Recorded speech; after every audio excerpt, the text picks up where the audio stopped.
Marcus Aurelius said, "You have power over your mind, not outside events.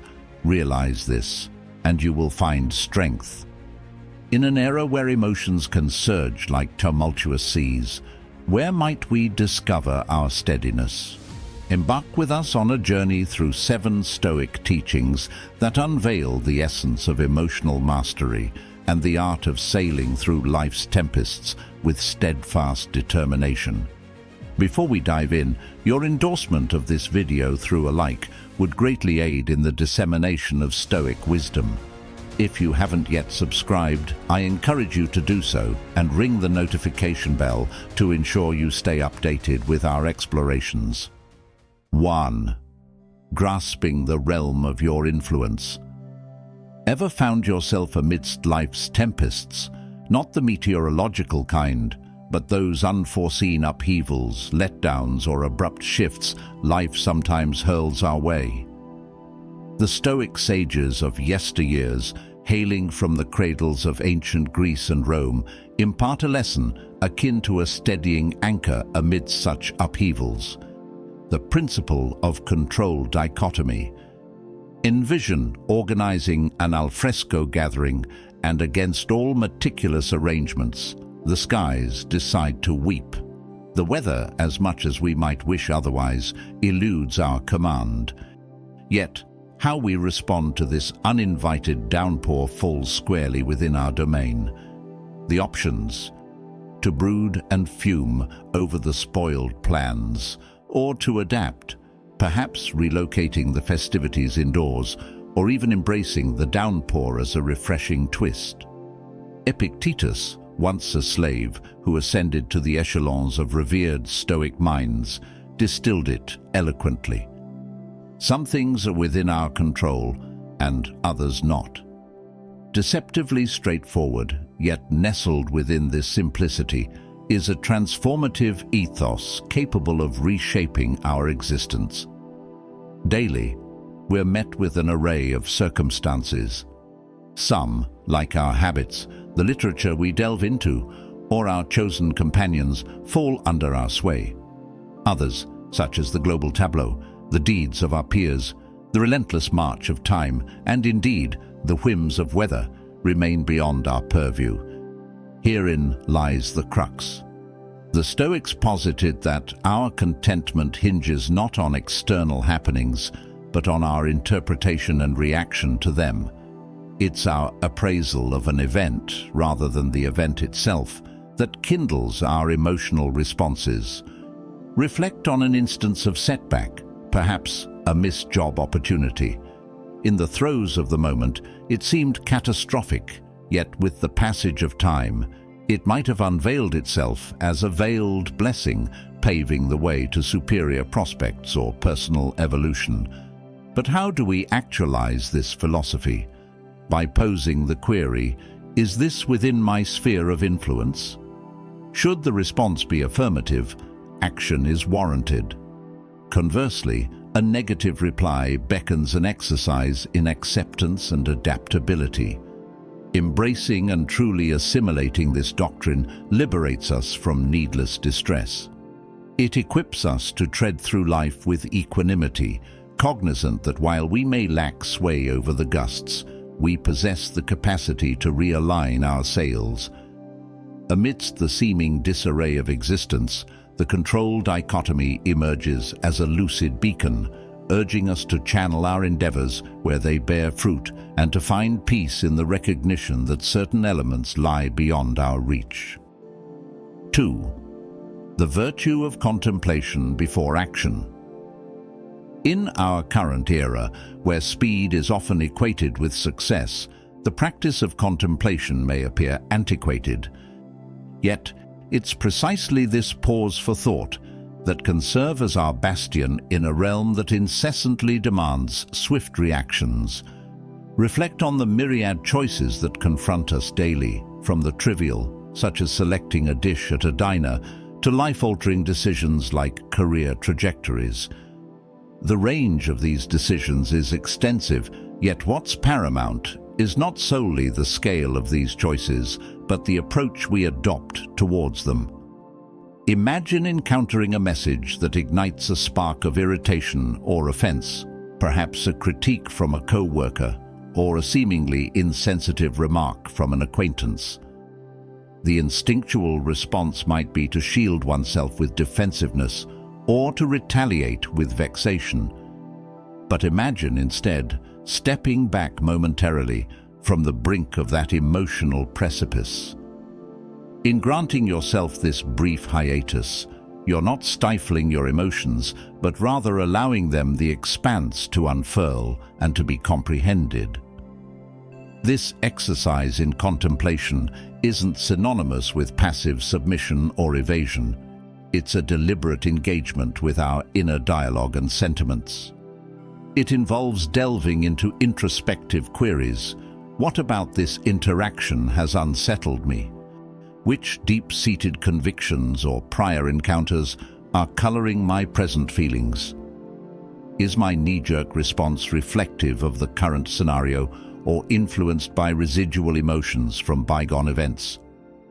Furthermore, this habit of introspection prior to response is a conduit for empathy. By allotting ourselves this interval, we concurrently extend the courtesy of perspective-taking. Perhaps the colleague is navigating their own tumult, or the friend was oblivious to the gravity of their comment. Through introspection, we pave the path to comprehension, not solely for our benefit, but for that of our interlocutors as well. Within the realm of interpersonal relationships, this practice can be foundational. Consider the myriad miscommunications that could be circumvented if we elected to contemplate prior to reacting. How many relational bridges could be fortified rather than incinerated? It's within these moments of introspection that we unearth clarity, empathy, and connectivity. In professional contexts, too, the capacity to pause and ponder is invaluable. Leaders who exhibit this reflective tendency are often lauded and perceived as more effective. They're viewed as considerate, balanced, and sagacious. Their resolutions born of reflection tend to endure the vicissitudes of time. In an environment that often seems propelled by urgency, the choice to reflect becomes a subtle act of defiance. A statement that we refuse to be ensnared by the vortex of immediacy. It's a pledge to our self-preservation, to our mental and emotional welfare, and to the caliber of our engagements with the cosmos. At its core, to contemplate before reacting transcends mere habit.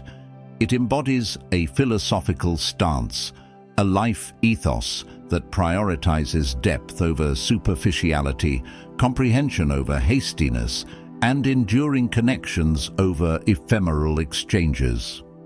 It's an inward expedition with far-reaching external ramifications, sculpting not only our reactions, but the very essence of our existence. 3. Embracing equanimity. Navigating the tumultuous waves of life, the notion of embracing equanimity might appear counterintuitive. Yet, venturing deeper into its essence reveals its transformative potential. Equanimity is not about the suppression of emotions or a disconnection from the surrounding world. Rather, it's about fostering a state of mental composure, a tranquility amidst chaos. Picture the ability to witness life's unfoldings, its myriad scenarios, and even your own emotional responses without being capsized by them. Recall a moment of engrossment in a compelling film. It had its peaks of suspense, exhilaration, perhaps sorrow. While immersed in the narrative, a segment of your awareness remained cognizant that it was merely a cinematic experience. You didn't leap to the protagonist's aid or offer solace to a grieving character. You engaged, you empathized, yet you remained seated, an observer. This epitomizes the practice of equanimity, a profound engagement with existence, experiencing its diverse emotional spectrum while concurrently maintaining the wisdom to stay seated within the amphitheater of your consciousness, witnessing without being ensnared in the unfolding drama. This mindset emerges as a sanctuary in our era of relentless information flux. Daily, we're inundated with a barrage of news, alerts, and notifications. To passionately react to each informational fragment would lead to incessant fatigue. Equanimity provides a sanctuary, a modality to interact with the cosmos in a more balanced, sustainable fashion. Equanimity is also instrumental within the realm of interpersonal dynamics. We've all encountered instances of escalating dialogues where disagreements burgeon.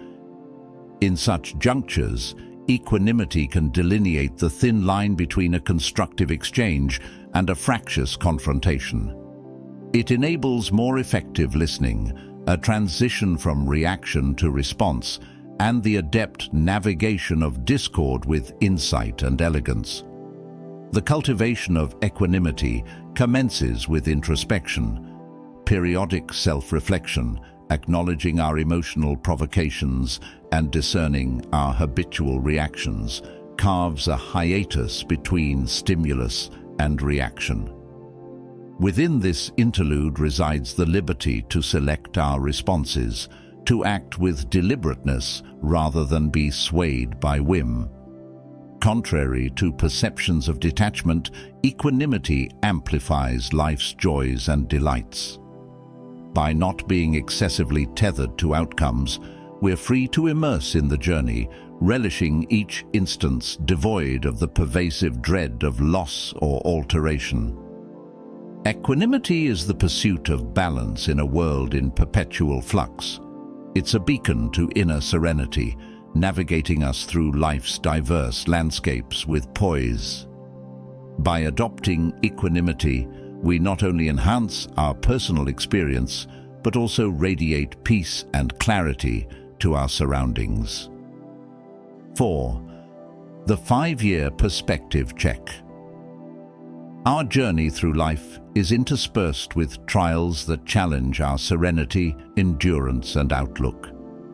From trivial nuisances like a coffee spill to more profound disputes with close ones, each day presents scenarios that stir a spectrum of emotions. In such intense instances, it's facile to become engulfed by the immediacy of our sentiments. Situations such as a botched deadline, a disparaging remark, or an overlooked anniversary can seem catastrophically pivotal. Yet, one pivotal query can pivot our viewpoint and usher in lucidity. Will this matter in 5 years? This query, in its simplicity and depth, acts as a conduit to the future, offering us a retrospective vantage point on the current moment. Suddenly, that fiery dispute or mischance is cast in a new hue. The majority of our current trepidations will, in time, morph into mere blips within the broader tapestry of our existence. Reflect on the hurdles and anxieties you encountered 5 years prior. How many retain their significance? How many have been eclipsed by subsequent experiences, insights, and memories? This revelation is at once grounding and emancipating. Leveraging this question as a compass aids in prioritizing our dilemmas, enabling us to discern fleeting hindrances from enduring ramifications.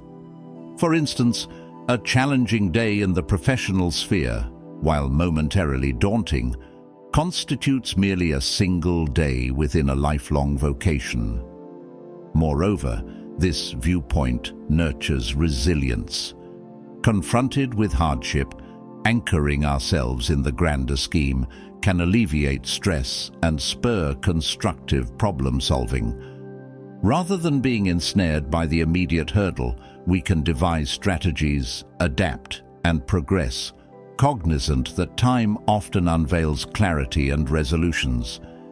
This isn't merely about diminishing our concerns. The query also propels us to concentrate on aspects of enduring significance.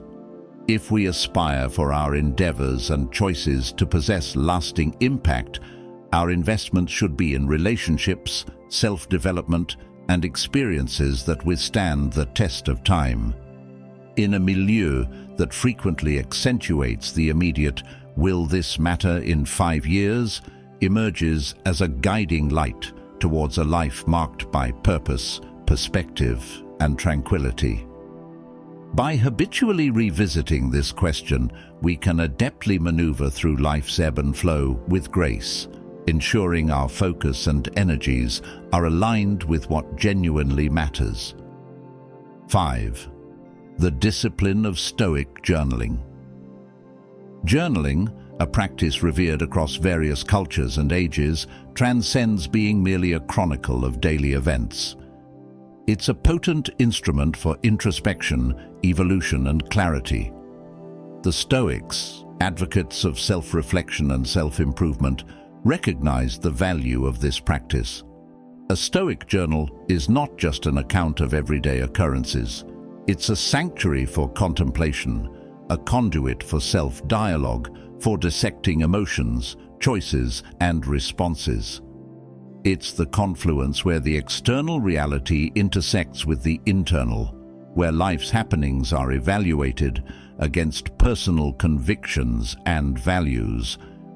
Envision concluding each day by not only recounting the events, but also examining your reactions to them. What was it about a certain remark that caused distress?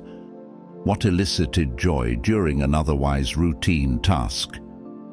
Through this daily dissection, we begin to unravel the fabric of our psyche. We identify the triggers influencing our emotional state, the principles steering our choices, and the routines sculpting our existence. Marcus Aurelius, the Stoic sage and Roman leader, maintained a journal, now known as the Meditations. This was not crafted for the public eye, but served as a personal, introspective dialogue, a medium for self-guidance, reinforcing Stoic tenets and confronting life's adversities with sagacity. His writings offer a glimpse into a soul wrestling with the burdens of leadership, emotional tempests, and existential contemplations. Yet one need not don imperial robes to reap the benefits of Stoic journaling. In our contemporary, distraction-laden lives, carving out moments for deep reflection becomes even more paramount. A daily debriefing, a ritual to anchor oneself amid the tumult. With time, this practice can yield deep-seated revelations. Recurring stresses might surface, urging a re-evaluation or a shift in perspective. Practices like expressing gratitude or mindfulness might emerge as buoyant forces. The emergent patterns could serve as beacons for personal enhancement. Moreover, a Stoic journal cultivates accountability. The commitment to daily introspection holds us answerable for our reactions and decisions. It diminishes the propensity to overlook repetitive errors or dismiss judgment lapses. Instead, it propels learning, adaptation, and maturation. In summary, maintaining a Stoic journal is akin to having a sagacious, impartial companion at your side, ever prepared to listen, reflect, and counsel. It's a pledge towards self-betterment, a deeper self-acquaintance, and a life that resonates with one's principles and ideals. 6. Transforming barriers into pathways.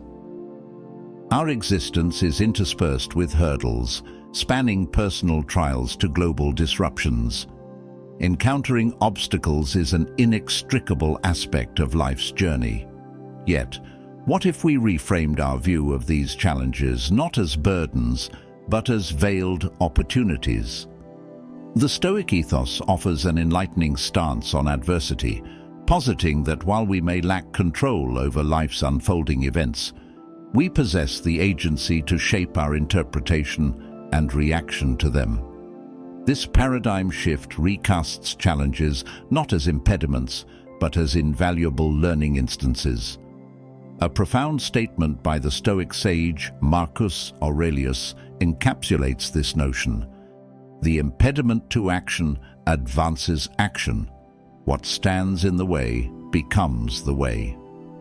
This suggests that each obstacle, every challenge, holds the potential to propel us forward, provided we perceive it as an avenue for personal evolution.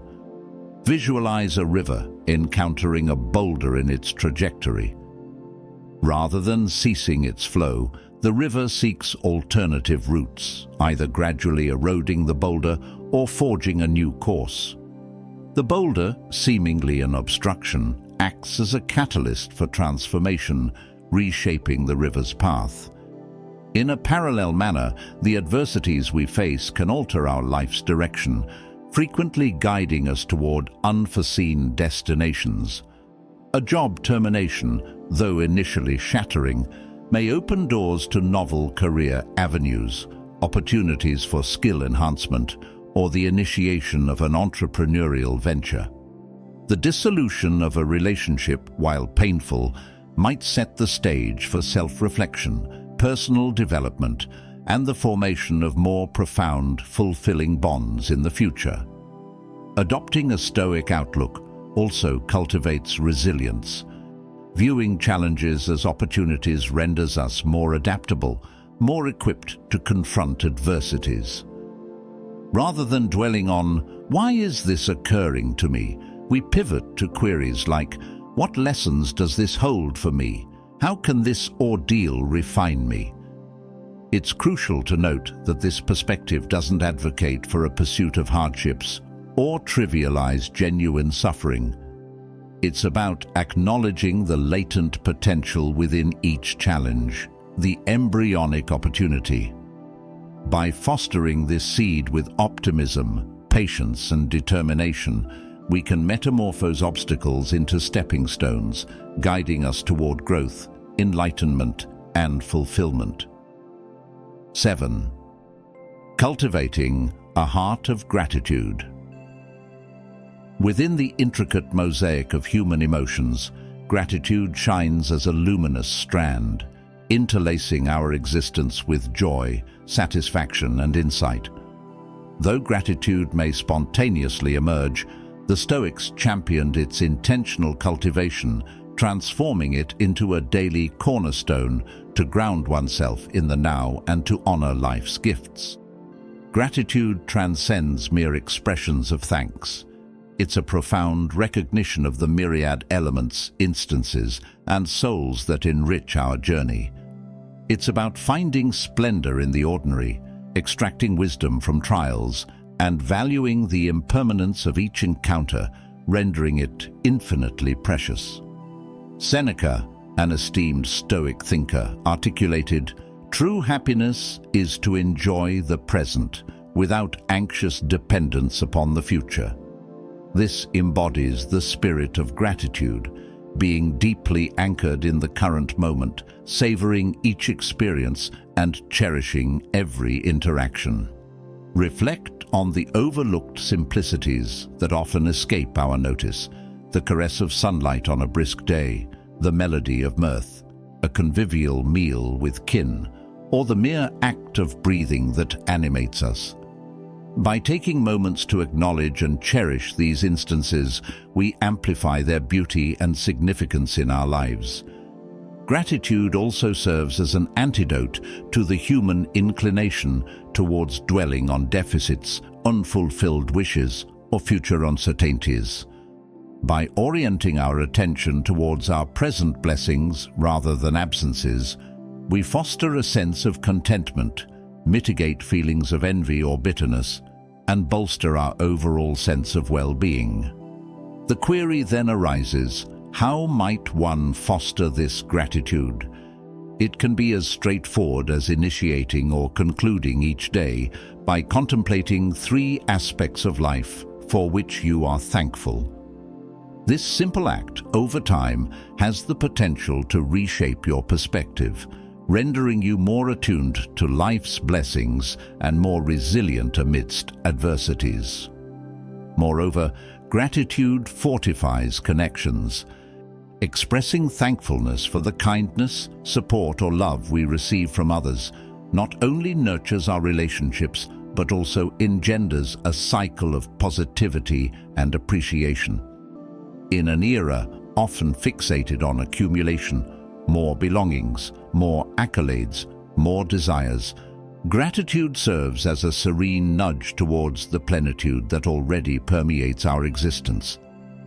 It's an invitation to rejoice in the now, to embrace the tapestry of life with open arms, and to traverse our paths with hearts brimming with gratitude. As twilight envelops the day, we find ourselves cradling the reverberations of age-old sagacity within our contemporary lives. How do you envisage applying these Stoic teachings to sculpt your forthcoming days? We're keen to delve into your perspectives and narratives. Unveil your reflections in the comments below, and let us perpetuate this odyssey of introspection in unison. I trust you found value in our discourse, and I extend my gratitude for your companionship on this journey. Until our paths converge again, remain inquisitive, stay anchored, and perpetually pursue enlightenment. Embrace Stoicism. I wish you a good life.